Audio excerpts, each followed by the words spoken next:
சென்னை எழும்பூர் ரயில் நிலையத்திற்கு கடிதம் மூலம் வெடிகுண்டு மிரட்டல் விடுக்கப்பட்டதை அடுத்து மோப்பனாய் உதவியுடன் வெடிகுண்டு நிபுணர் குழுவினர் சோதனை மேற்கொண்டு வருகின்றனர். கூடுதல் விவரங்களை செய்தியாளர் வினோத் வழங்க கேட்கலாம். வினோத், வணக்கம். இது குறித்தான விவரங்கள்.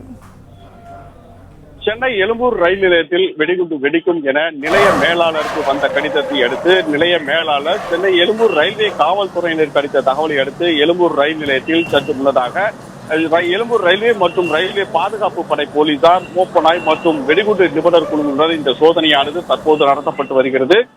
மேகநாதன் என்ற பெயரில் வந்த இந்த கடிதத்தை அடுத்து அந்த கடிதத்தில் குறிப்பிட்டிருக்கக்கூடிய ஒரு வினோதமான ஒரு கடிதமாக கருதப்பட்டு தொடர்ந்து இந்த விசாரணையில் சோதனையும் நடத்தப்பட்டு வருகிறது.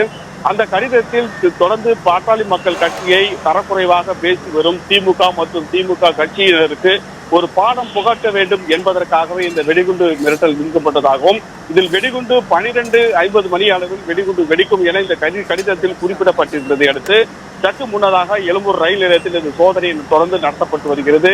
பிற்பகலில் இருந்து தென் மாவட்டங்களுக்கு செல்லக்கூடிய ரயில்கள் அதிகமாக எழும்பூர் ரயில் நிலையத்திலிருந்து புறப்படக்கூடிய சூழ்நிலை இருப்பதால் இந்த மாதிரி நேரங்களில் ஒரு நெருக்கடியான சூழலில் பயணிகள் அதிகம் வந்து செல்லக்கூடிய இந்த நேரத்தில் இந்த சோதனையானது தொடர்ந்து நடத்தப்பட்டு அங்கு இருக்கக்கூடிய பார்சல்கள் மட்டுமல்லாமல் பயணிகளின் உடைமைகள் முழுமையாக சோதனைக்கு உட்படுத்தப்பட்டு வருகிறது.